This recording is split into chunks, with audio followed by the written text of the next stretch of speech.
I wasn't supposed to fall in love with a man like him. A man whose name made grown men lower their voices.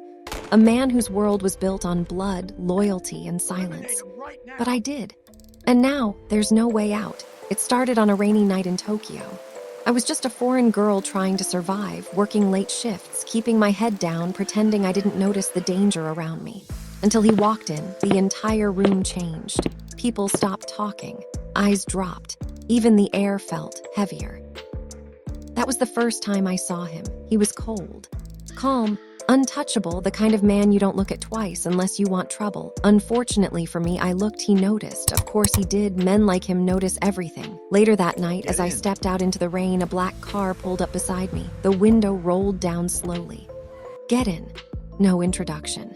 No explanation, just a command, and somehow I obeyed. That's how it began. I told myself it was temporary, just a ride. Just a moment. But moments turned into nights, and nights turned into something deeper. I learned who he really was, not just a man but the boss, powerful, feared, untouchable, a leader in the Yakuza, and somehow he wanted me. He wasn't what I expected. With everyone else, he was ruthless, unforgiving. But with me, he was quiet, protective, sometimes even gentle. And that's what made it dangerous.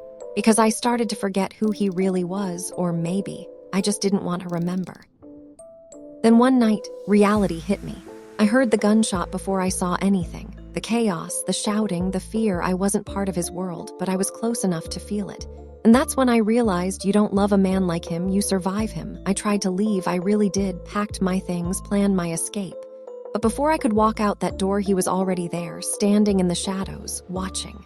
You don't walk away from me. His voice wasn't loud. It didn't need to be, because beneath it was something far more dangerous than anger, possession. And that's when it hit me. I wasn't just his mistress, I was his weakness. And in his world, weakness gets destroyed.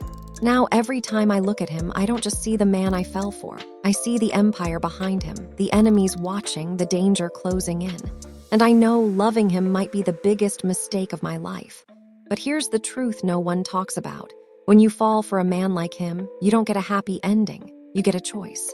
Stay and risk losing everything, or leave and risk losing your life.